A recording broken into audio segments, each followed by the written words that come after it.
Em doneu vos permís per començar el replec? Sí, Sebastià, ja pots començar. Així ho faré.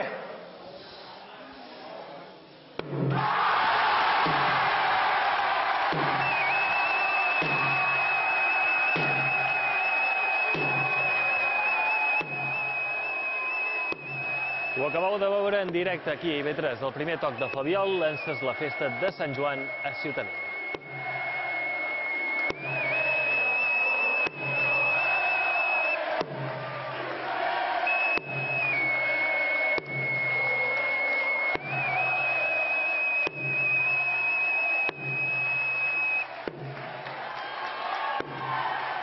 I anem ràpidament en directe a Ciutadella per veure quin ambient hi ha, sobretot, i també com s'estan vivint les festes de Sant Joan. Bàrbara Fernández Sena, bon dia. Ho veiem fa uns instants, un any més.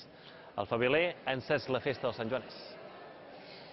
Bon dia, doncs, com heu vist, ja no hi ha volta enrere. Les festes de Sant Joan acaben de començar ara mateix amb el primer toc de Flabiol. Ben puntual, com sempre, el flavioler Sebastià Salot ha fet ara mateix el primer toc de Flabiol davant del caixer senyor Borja Morgades de Olivar i també davant d'una gernació que tenia moltes ganes de bulla, moltes ganes de festa, en concret moltes ganes de les festes de Sant Joan. A partir d'aquí comença tot. Comença el replec de cavalls, de caixers i cavallers amb el punt culminant de l'entrada al galop del caixer senyor al Caragol d'Esborn. Com podeu veure, ara mateix, Ciutadella és un lloc màgic, l'esperit santjoaner es pot respirar per tot, però la festa no ha començat ara, no, ha començat ben de matí amb un toc de dol especial davant el molí.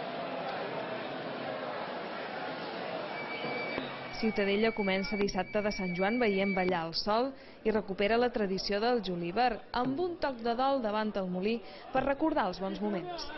Per tots aquells i aquelles que no han pogut ser a veure ballat sol. Bon Sant Joan Ciutadella, bon Sant Joan Menorca, bon Sant Joan tothom. Per vosaltres va aquesta i bones festes. Encara que queden moltes hores per davant, la ciutat obre els ulls d'hora per començar a escalfar motors. A la plaça de les Palmeres falta gent, un bon cafè carregat, colcaginat per ambientar i no falta res més. Sí, a les 7 del matí m'ho aixequem cada any. M'ha agradat sempre començar de matí, perquè la festa procurem fer-la i allargar-la el que puguem. Impressionant. Jo crec que hi ha que recuperar les costums, però fantàstic. Anem a passar molt beníssim. Els carrers més tradicionals es detxondeixen a poc. D'aquí una hora no hi cabrà una agulla per aquests carrers i les geleres han d'estar ben preparades. Les enciamades ja estan cuites i preparades per la bereneta.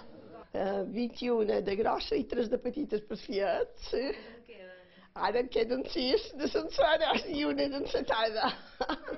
Quan no n'hi haurà, no n'hi haurà. Ja pas que bastaran, però. Ara només queda deixar-se endur per l'esperit de la festa.